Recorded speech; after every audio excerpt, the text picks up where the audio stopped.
Pode começar, viu, Elisângela? Fica à vontade. Tá, boa noite, a paz do Senhor. Eu Clara pelo convite, né? Foi minha irmã que me convidou, a irmã Arlene, a minha irmã mesmo, irmã biológica, irmã em Cristo. E eu estou muito feliz em participar hoje dessa vigília. E vigília a gente começa com oração, não é mesmo? Então vamos orar. Senhor Deus, nosso Pai, nós estamos aqui diante de Ti, ó Pai, diante da Tua palavra. Deus, fala conosco, Pai, pois nós somos carentes e dependentes de Tua instrução, do Teu ensinamento. Deus, nós estamos aqui na Tua dependência, ó Pai. Fala com cada irmão, Pai, com cada pessoa que vai ouvir a tua palavra hoje à noite. Ministra nos corações, tira todo o medo, lança fora todo o medo, Pai. Meu Deus, que cada um possa se sentir amado e abraçado por ti, ó Deus. Pai, vai nos perdoando. Meu Deus, perdoa as nossas falhas, perdoa quando nós não te amamos, quando devemos, perdoa quando nós não te obedecemos. Pai, perdoa as nossas iniquidades. Deus, fala com cada um, Pai, eu te peço, no nome de Jesus, amém. Eu escolhi uma palavra direcionada por Deus para tentar acalmar um pouco a inquietude do momento que nós estamos, né? E eu escolhi um personagem da Bíblia que sofreu muito, que foi Jó, né? Mas que no final ele compreendeu todo o processo da vida, né? Então, hoje eu vou ministrar sobre Jó, capítulo 34, versículo de 10 a 33. A palavra do Senhor nosso Deus nos diz assim: agora, vocês que têm juízo, me escutem. Será que Deus faria alguma coisa errada? Será que o Todo-Poderoso cometeria uma injustiça? É de acordo com o que fazemos e dá a cada um o que merece. Na verdade, o Deus Todo-Poderoso não faz o mal e não é injusto com ninguém. Quem entregou o poder a quem fez o governo do universo? Se Deus quisesse, poderia fazer voltar para si o fôlego, a respiração da gente. Então, todas as pessoas morreriam juntas no mesmo instante e voltaria de novo para o pó. Agora, Jó, se você é sábio, escute para dizer. Se Deus odiasse a justiça, não poderia governar. Será que você quer condenar aquele que é justo e poderoso? Deus condena os reis e as autoridades quando são maus, quando não prestam. Ele não mostra preferência pelas pessoas que estão no poder, nem favorece os ricos, nem prejuízo dos pobres, pois todos foram criados por ele. A morte pode vir de repente, no meio da noite. A pessoa tem um ataque e morre. Deus não precisa de ajuda, pois ele sabe tudo o que fazemos e vê todos os passos que damos. Não existe nenhum lugar, por mais escuro que seja, onde um pecador possa se esconder de Deus. Deus não precisa marcar um dia para que uma pessoa se apresente a fim de ser julgado por ele. Ele não necessita de examinar a vida dos poderosos para acabar com eles e dar a outros o seu lugar, pois Deus conhece o que eles fazem. De noite, ele os derruba e esmaga. Em público, na frente de todo, Deus os castiga como se fossem criminosos, porque eles se afastaram dele e não quiseram obedecer a nenhum dos seus mandamentos. Eles fizeram com que os gritos dos pobres e explorados subissem até Deus, e ele os escutou. Mas se Deus se calar, ninguém poderá condená-lo. Se ele esconder o rosto, as pessoas e as nações ficarão sem defesa, e nada poderão fazer para evitar que homens maus as governem e explorem. É, Jó, será que você já reconheceu diante de Deus que sofreu por causa dos seus pecados, que prometeu que não vai pecar mais? Será que você pediu a Deus que lhe mostrasse as suas faltas e resolveu parar de praticar o mal? Se você não aceitar o que Deus faz, como é isso que você quer? Você é quem precisa responder e não eu. Diga-nos o que está pensando. Irmãos, vocês estão escutando? Amém?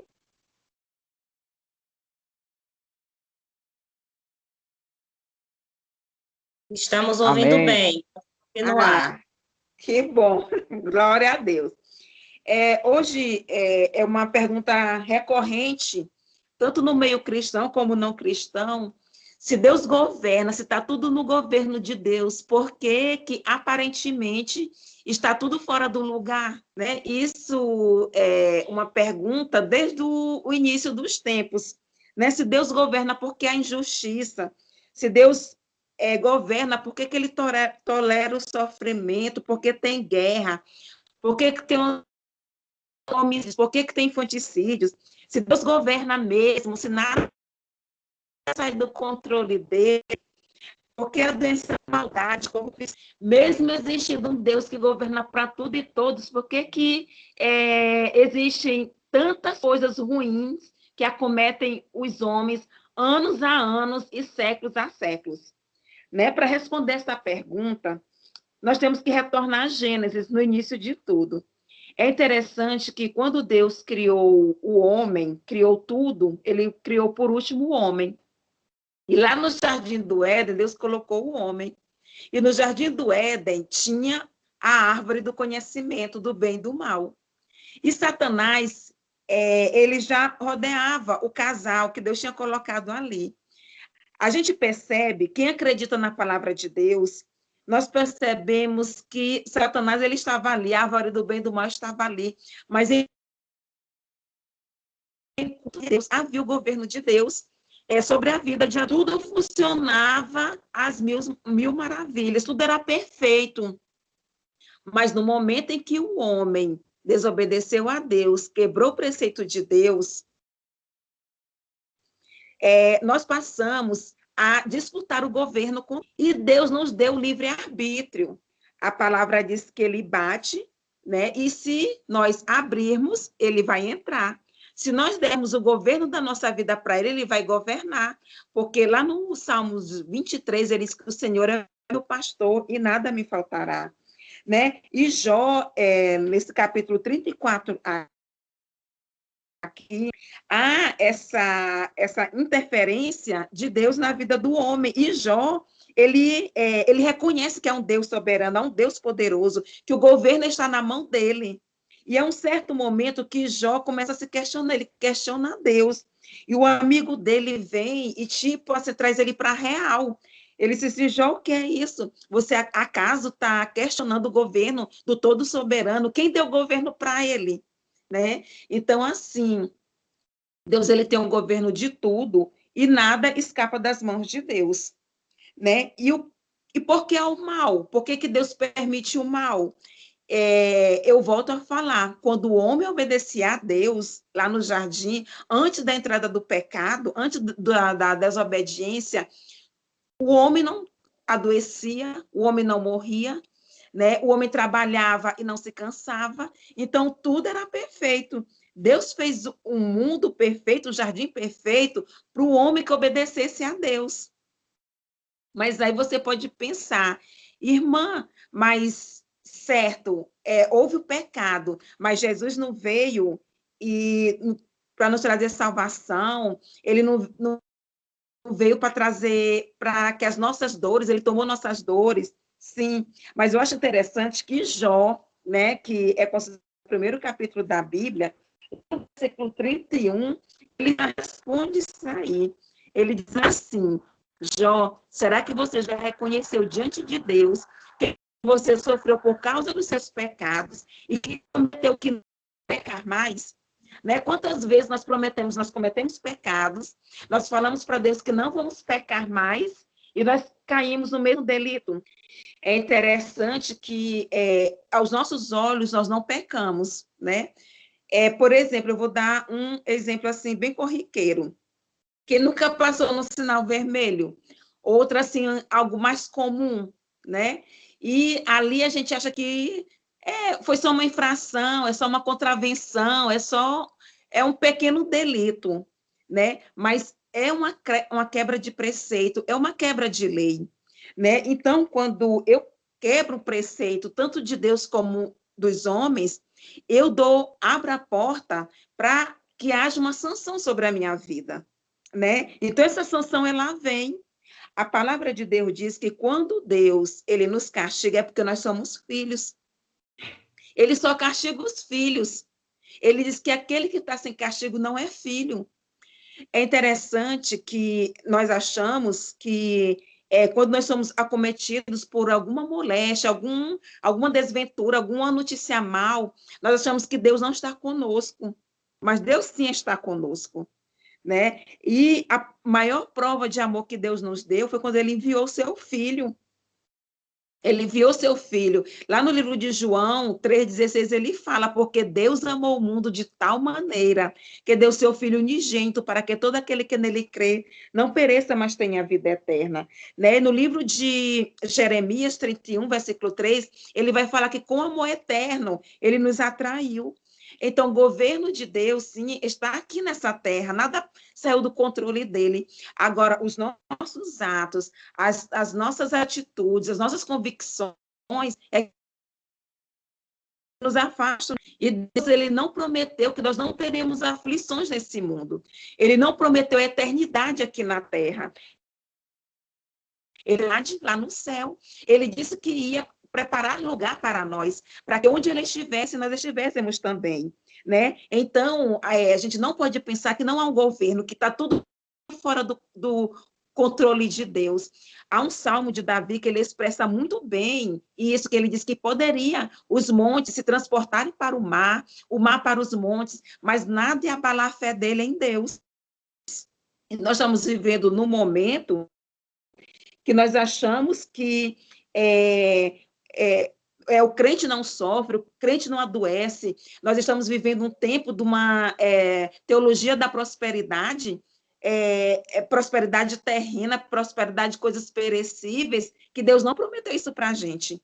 Né? E quando Deus vem sobre nós, quando ele vem nos moldar, só abrindo um parênteses, domingo eu ministrei na minha igreja sobre o que é abalável e sobre o que não é, o que é inabalável, né? Lá no livro de Hebreus 12, né? Então, Deus, ele vai abalar a sua igreja, ele vai abalar nós, até que fique somente o que é inabalável, que é o reino dele, né? Então, como é que Deus vai nos abalar, né? Como é que Deus vai tirar aquilo abala? E eu exemplo com aquelas duas, que o homem que ouve a palavra de Deus e ele constrói a sua casa sobre a rocha, e o homem que constrói sobre a tempestade, sobre as duas casas, mas todas as duas foram abaladas, mas só uma permaneceu de pé. Né? É interessante que nós, como filhos de Deus, nós temos que meditar na palavra do Senhor. Nós temos que deixar Deus falar conosco através de sua palavra. Então, Deus, ele vem nos exortar que nós devemos confiar nele, ter fé no governo dele acima de tudo. Ainda que eu esteja no dia mau, ainda que as circunstâncias não sejam favoráveis, eu devo confiar na providência de Deus. Irmãos, o silêncio de Deus não quer dizer que ele nos abandonou. Jesus Cristo, ele enfrentou o silêncio de Deus lá na cruz. Ele usou uma frase assim: qual é o pai que escuta o pedido de socorro, ainda mais um pai tão poderoso, ia ficar quieto? Ele disse: Deus meu, por que me desamparaste? Né?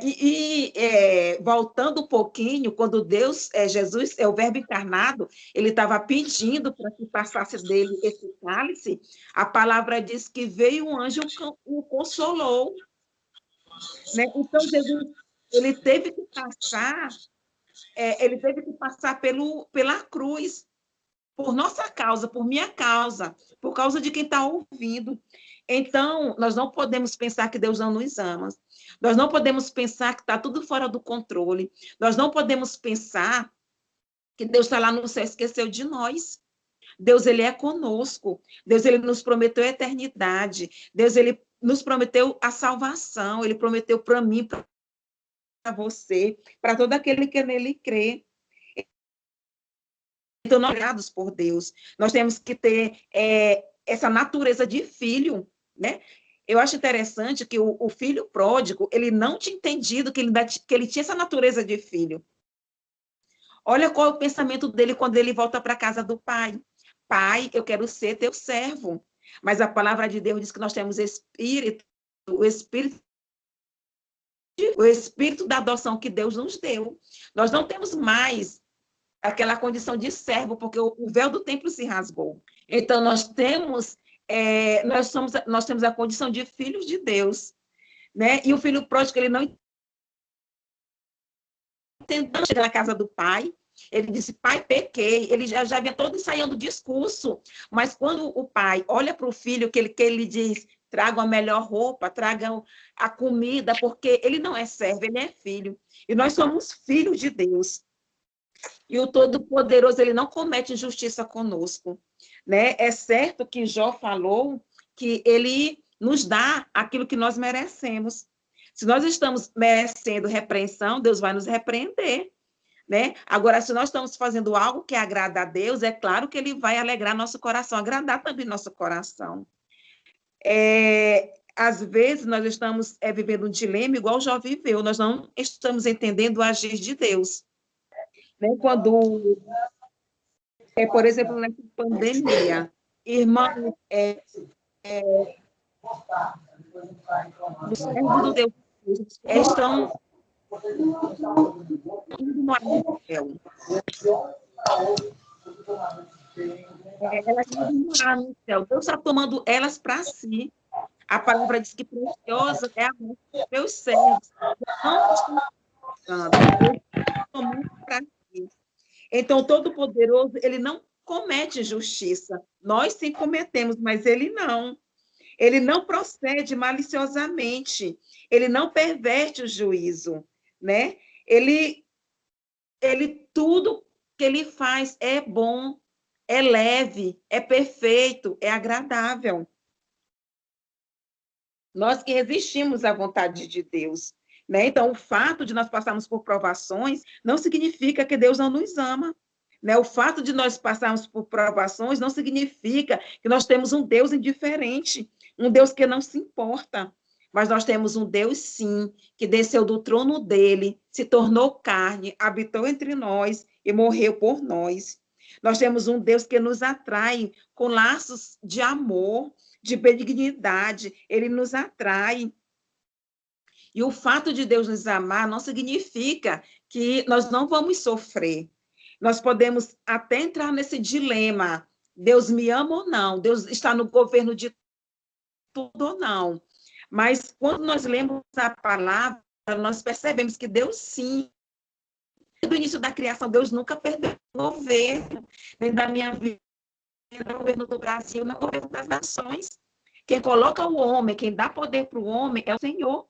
A palavra no livro de Provérbios diz que o coração do rei está nas mãos de Deus e o Senhor inclina para onde quer. Então, Deus nos ama assim. Deus está no governo de tudo. Pode parecer que com essa pandemia, né, a nossa fé esmoreça. Pode parecer, assim, em certos momentos que a gente tenha medo, né? É natural, porque nós somos homens, nós não somos anjos. Então, é natural que em um certo momento vai vir esse questionamento na nossa vida. Mas também nós temos que trazer à memória aquilo que nos traz esperança. E o que nos traz esperança é a palavra de Deus. O que nos traz a esperança é que Deus diz, tenha bom ânimo. Eu venci o mundo, vocês também vão vencer. Né? Isso é uma promessa. Nós temos promessas vivas de Deus para nós, que vão se cumprir. Ele diz que ele vai voltar, vai haver o arrebatamento. Então, tem promessas que ainda não se cumpriram, que nós estamos esperando. Né? E é lindo a gente esperar em Deus, é lindo a gente esperar nas promessas de Deus. Então, quando acontece algo mal, quando acontece algo ruim, é a escolha do homem, é o livre-arbítrio do homem. Deus estava olhando o casal, mas eles escolheram desobedecer. Olha só, toda vez que nós desobedecemos a Deus, irmãos, é como fatura de cartão de crédito. Vai vir. Eu gosto de falar para os meus alunos na EBD, que eu sou professora de EBD, se Deus o livre acontecer de eu tirar a vida de uma pessoa, Deus vai me perdoar, eu vou pedir perdão, Deus vai me perdoar. Mas porque Deus me perdoa, ele não vai ressuscitar aquela pessoa que eu tirei a vida. aquela família vai continuar sem seu ente querido, né? E aquilo dali eles vão carregar por toda a vida deles, aquilo ali que eu fiz contra o ente querido deles, né? Então, assim, aquilo que eu plantei, eu vou ter que colher, irmãos. Não tem para onde correr. A própria palavra fala que de Deus não se zomba. E às vezes eu quero colocar em Deus a culpa dos meus fracassos. Eu quero, porque assim, Deus ele é todo poderoso. Então, se eu faço algo errado, se eu peço perdão para Deus, eu acho que Deus tem a obrigação de consertar aquela situação que eu fiz de errado, né? Mas nós temos que, eu volto a falar, nós temos que ser abalados para que a nossa estrutura inabalável permaneça, né? E o que é inabalável? É o reino de Deus. E onde que está o reino de Deus? Na palavra de em Lucas, fala que está dentro de nós. Então, aquilo que é abalável em nós, irmãos, com certeza vai ser abalado. Aquilo que tiver ser poldado em nós, irmãos, vai ter que ser poldado. Porque nós vamos conquistar um corpo incorruptível. Nós vamos morar no céu. E como que nós vamos morar no céu com a nossa teimosia, com as nossas convicções, com a nossa desobediência? Como que a gente vai morar no céu com a nossa incredulidade, com a nossa falta de fé? Então, nós temos que nos ser moldado por aquele que tudo pode. Nós temos que deixar a nossa vida ser tocada por Deus. Nós temos que deixar... É interessante que Deus usa sempre a figura do fogo, né? Fogo quer dizer purificação. Toda nossa prova de fogo. Quem não teve, ainda vai ter. E às vezes a gente tem mais de uma prova de fogo. O amor de Deus, ele não vai nos isentar da prova de fogo. Quando os jovens foram parar na fornalha, a palavra de Deus fala, diz que foi aquecida 7 vezes mais a fornalha, né? Mas o quarto homem estava lá. É interessante porque Deus não livrou os jovens da fornalha, mas ele estava com os jovens dentro da fornalha. E, queridos, é assim conosco hoje. Deus não vai nos livrar da cova, Deus não vai nos dar fornalha, mas ele vai estar conosco dentro da fornalha. Olha quando for atravessa no barco, Jesus dentro do barco, ele não ficou fora do barco. Parecia que o barco ia afundar, mas Jesus estava dentro do barco. Jesus estava ali para acalmar aquela tempestade. E hoje Jesus está aqui, irmãos, está com vocês, está na casa de vocês, está no ambiente que vocês estão para acalmar a tempestade, acalmar nosso medo, acalmar o nosso pânico, acalmar a nossa ansiedade, porque Deus ele pode todas as coisas, mas para isso é preciso que você deixe Deus governar a sua vida. É preciso que você entenda que Deus, ele é soberano sobre tudo e todos. Deus, ele não escolheu ninguém para ser o coitadinho do universo. Aqui o Jó, ele relata muito bem isso, que Deus trata todos de forma igual e não perverte o direito de ninguém. Olha só, queridos, Deus todo soberano, Deus não tem queridinhos, ele trata todos vocês que estão aí ouvindo essa palavra de forma igual. Deus nos ama de forma igual. Deus te ama da mesma forma que ama aquela pessoa que você admira tanto, aquela pessoa que você acha que é cheia do Espírito Santo, aquela pessoa que você acha que trabalha mais do que todo mundo na obra do Senhor. Deus te ama como amou Paulo, Deus te ama como amou João, Deus te ama como amou Pedro, Deus te ama como amou Maria. Deus te ama, Deus nos ama todos da mesma forma, nós somos filhos dele, porque ele morreu por todos nós. E eu quero que os irmãos entendam, eu quero que os irmãos meditem nessa palavra de Jó 34, que Deus não perdeu o governo da nossa vida, Deus não perdeu o governo da nossa nação, e que o mal que acontece é uma decisão minha, é uma decisão sua. O mal que acontece não é uma decisão de Deus. Quantas vezes você já foi tomar uma decisão e consultou Deus, né? Então, o mal que acontece, o dia mau, a corrupção é uma decisão do homem. Nós vemos enchentes, nós vemos tantas males acontecendo, mas é porque o homem ele quer tirar proveito em cima do outro homem. Nós vemos o continente africano aqui no Brasil, tanta gente morrendo de fome. Nós vemos aqui o Brasil é uma terra fértil, mas porque isso tudo acontece é por causa da ganância do homem. E vai ter que Deus não mata essas pessoas. Irmãos, se Deus pensasse como a gente pensa, não sobraria ninguém na face da terra, não é? Porque não há pecadinho nem pecadão para Deus.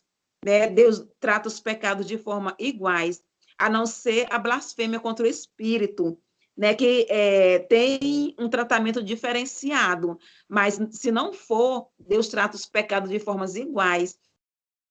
E se Deus pensasse como a gente pensa, de eliminar uma pessoa antes que ela cometa o pecado, não teria chegado na minha geração, na sua geração. Não teria saído nem da geração de Adão e Eva, né? Então, assim, eu vejo como uma oportunidade de Deus dar ao homem do arrependimento, de se arrepender antes de cometer o pecado, e depois se comete de se arrepender e um dia chegar ao céu de glória, né? Porque ele diz que não tem prazer na morte do ímpio, né? Então, que a gente possa receber essa palavra de coração aberto, né? Que nós possamos saber que nós temos um Deus que vela assim por nós, que se importa assim com o nosso sofrimento, que chora junto conosco. E a promessa que ele tem para nós, além da vida eterna, é que ele vai enxugar dos nossos olhos toda lágrima. Irmãos, olha, o próprio Deus passar a mão no teu rosto e enxugar toda a lágrima. Que bênção, que maravilha, que coisa linda, que confortante você saber que o Altíssimo, o Criador de tudo, um dia você vai se encontrar face a face com ele, e ele vai dizer, filha, filho, não chores mais. Filho, sente-se aqui à mesa, vamos, filho, filha, você é amado. Olha só a voz, você é meu filho amado em quem me comprazo. Esse é o Deus que nós servimos, esse é o Deus que rege o universo, esse é o Deus que rege o Brasil, esse é o Deus que governa as nações. Cabe ao papel da igreja, cabe o meu papel, o seu papel, orar e clamar pelo governo de Deus. Venha o teu reino, seja feita a tua vontade, assim na terra como nos céus, né? Isso cabe a nós, a cada um de nós, é responsabilidade minha e sua, é responsabilidade da igreja, é responsabilidade de você estar ensinando as crianças a essa oração, que nós temos um Deus, que ele se importa conosco e que ele vem um dia nos buscar. Amém?